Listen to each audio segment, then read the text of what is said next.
Welcome back to the podcast. This is episode 77. And in this episode, I would like to help you to understand the difference between what a lot of wellness experts think their clients need and what your clients actually want and will be willing to pay for, willing and motivated to pay for. And once you understand the difference between these two sets of deliverables, you will be able to move out of that pattern of spending a lot of time spinning your wheels, feeling like you're on a little bit of a hamster wheel of always doing in your business, but not necessarily seeing that doing or that action translating into results. And if you've ever felt like you are doing all of the things and taking action and not getting momentum, then this might be why.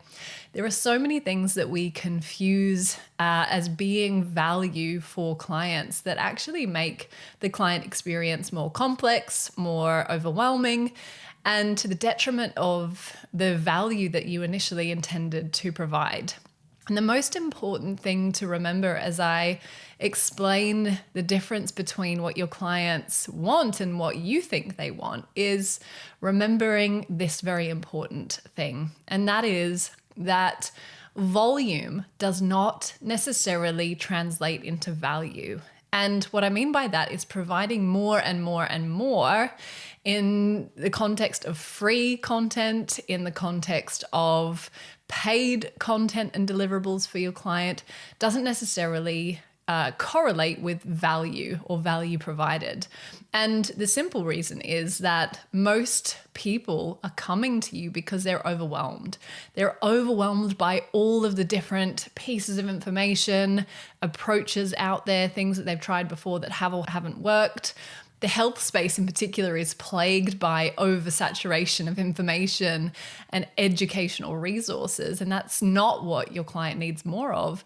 They actually need simplification. And so in terms of value, less is more is the best approach. And we'll dive into that in a little more detail in a moment. But a lot of general online business advice will, leave you thinking that you need to just provide more value or launch an online course. And I've talked about this multiple times in terms of whether that actually is the right next step for you as a wellness expert. A lot of online advice will suggest that you should be just creating a load of educational content. Like, a lot of experts are sharing recipes in abundance and not necessarily connecting that with what it is that you do and sell. A lot of general advice will encourage you to think about it just being about quick wins for your audience. And actually, in the industry of health and well-being, it's about long-term transformation. So then there's your inner critic as well, who is telling you, what it thinks you need to be doing and versus what you actually should be doing. Your inner critic for most wellness experts is probably telling you that you need maybe 2 or 3 more qualifications or online certificates or diplomas or, extra professional development, or that you need to be more experienced. It may be telling you that you need to provide your clients with, a 50-page protocol in order for them to consider it as being a valuable experience. Or your inner critic might be telling you that you should provide your clients with unlimited support or access to you, because if they can't access you or ask you a question at any time, then they're going to be left feeling disappointed or underserved. And none of that is true. And what I'd love to help you to see is the difference between, like I said, what you think your clients need versus what they actually want and are willing to pay for. And the truth is, like I said, volume does not translate to value. In other words, providing more and more does not necessarily mean that your client gets a better experience or feels more cared for.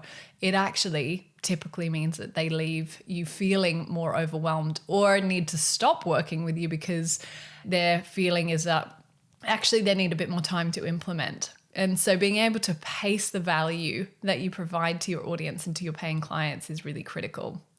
So, like I said, the things that you think your client wants are things like at least 3 or 4 more qualifications. You think that they want more experience. You think that they want you to provide them with, 75 recipes and 45 variations of each of those recipes. You think that they want you to provide a 45, 50-page protocol that gets them through the next 6 months.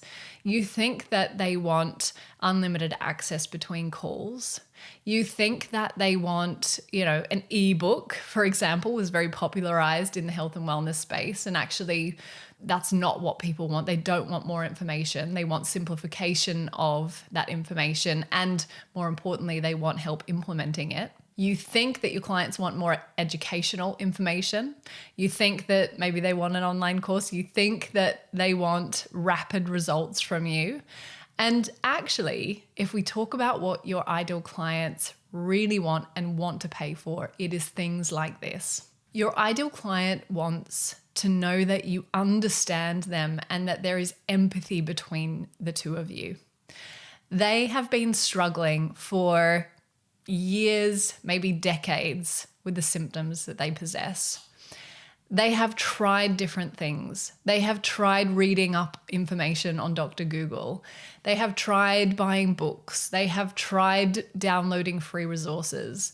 And the time is up on information. Although information positions you as an expert and it should be part of your messaging and communication, i.e., content that showcases value, what you should be spending more time doing with your content is creating emotional connection, telling stories, creating a picture of understanding of where your ideal client is now and where they want to be, painting a picture of the context of the symptoms that they're suffering with and how it's having a ripple effect in every other area of their life. Your client is paying you because they believe that you understand who they are and that you are a safe space in which they can experience the transformation that they have desired for so long. So your clients aren't paying you for the information that you're sharing. They're paying you for the safe space in which you're creating for them to experience change. They are also paying you for effective communication. So your ability to communicate with clients effectively, to set clear boundaries, to have clear expectations, to have accountability measures in place, to tell them when it's appropriate to ask them questions, for them to ask you questions, and when you're available to support them. That you are good at telling those stories, that you are good at connecting with their needs and their aspirations and their dreams and their goals and their pain points and their points of suffering. Those communication skills far outweigh any additional qualifications that you think you might need. Now, in the context of, practice and being qualified to do the work that you do, that is not where I'm talking about not emphasizing qualifications. If you are going to be doing work with clients that requires you to be qualified, there is a difference there versus thinking that more and more qualifications are going to help you to grow your business. Because what's typically the case in point that I see is that most experts are already extraordinarily qualified, already have enough in their toolkit to be able to do paid work in a capacity that is life-changing for their clients, and are using that desire for qualification as almost a form of procrastination of doing the business strategy stuff of learning how to market and sell. So effective communication is key. So is your unique story and your perspective. Now, what makes you special and different in a market where there are other experts offering your area of expertise and, essentially competing in the landscape is your ability to convey your own personal perspective on that area, on that field. And it doesn't mean being contentious or being, intentionally confrontational with your audience or challenging things for the sake of challenging things. But remember that if you do have a different perspective, and it is what makes you unique, your combination of unique skills and toolkit, then you should be sharing that perspective. You should be sharing that it is better than anything else available, and that for the right person, this is the solution that they have been looking for. I'll give you an example. One of my clients is a gut-directed hypnotherapist, and her field of work is designed to leverage the power of hypnotherapy for those for whom nutrition-directed treatment of gut issues like IBS has not been helpful. And there will be people out there who have tried the dietary changes and the nutritional adjustments who are still experiencing symptoms of negative symptoms of gut health or IBS and so on. And so her perspective is very different, and her journey has been getting used to positioning herself as someone who is doing something different and saying that it is important that, you know, her audience understand that there's a different way of approaching things. I had another client who is approaching chronic illness from the perspective of, you know, psychological and emotional thinking, and that our attitudes about how we feel and our attitudes and beliefs about our symptoms are as important as the practical ways in which we address or manage them. And these, you know, particular clients are getting a very high amount of traction with their messaging because it is something different, it is something unique, and it is something that leverages their own unique perspectives. Now, when you can combine this with the power of personal storytelling and integrating your personal story, and that might not necessarily be your experience with the symptoms, but it will be your experience of recognizing that a new approach was necessary, then that is what will create connection, and that is what your ideal client is ultimately looking for. They are hunting around for the right solution. And when they find you, what you want them to feel is that sense of relief that they've finally found the solution that they have been looking for. And they will pay above the odds for that feeling of relief that you are somebody providing a unique and different experience. And it takes courage to communicate a different perspective in the market to somebody else or to the majority. And yet it is the thing that will ultimately help you to stand apart and attract paying clients. It is ultimately what they want. They are looking for something new and innovative. Your clients are also looking and wanting to pay for something that feels more personalized.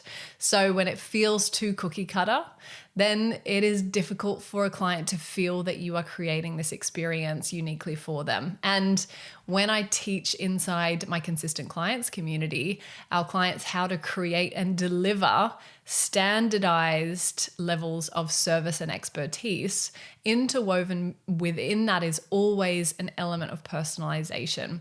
And it is still possible to create a highly leveraged and scalable business that feels personal, whilst also having standardized elements to it that make it easy to grow and replicate and scale long term.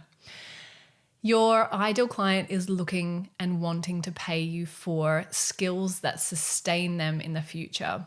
So, more importantly than information, they want to understand the habits, the patterns, the actions, the tangible outcomes or tangible practices that are going to help them to get to those outcomes. And not only in the short term, but also in the long term. They are tired of quick fixes. They are tired of starting and then feeling like they're failing. And so they are looking to buy from you and invest in your support to help them to create long-term sustainable change for the future. So this is where it is so important for you to become a master, not only of your area of expertise, but also a master of, habit change and understanding the psychology of completion, understanding how it feels for your client when they fall off the horse and have to get back on again, creating open channels of communication that enable your ideal client or your paying clients to feel deeply connected to you so that there's a space of trust in which they can be honest about their progress. That is what they want to pay you for, that safe space. They want you to support them to master new habits, like I said. They want you to help them to master long-term change. And so rather than quick wins, which is what the rest of, the mainstream mass market wellness industry promise, and that very rarely deliver on those promises, you as a wellness expert need to be standing apart in your message and your delivery of the possibility that this change is sustainable, not just now, but also well into the future. That this is a new reality that you're helping your ideal client to create. And that is a clear path to long-term results and long-term change.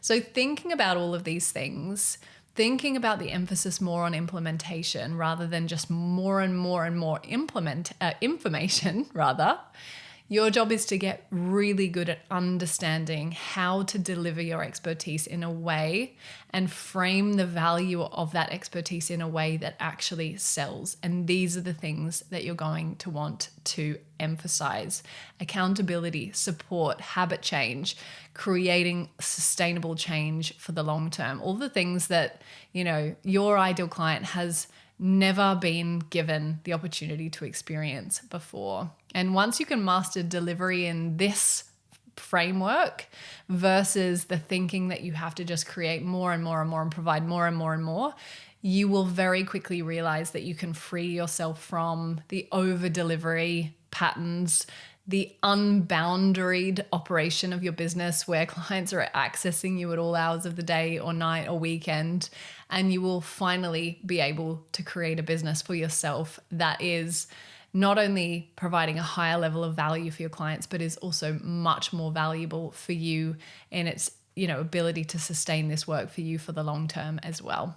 So I hope that you found this helpful. I hope that it has given you a new way of thinking about what your clients really want and, desiring to pay for in the market right now. And that it gets you thinking about how you can shift your delivery to this new, more streamlined approach that is simpler, less overwhelming for your client, and therefore gets them better results. Thanks for tuning in, and I look forward to seeing you in the next episode.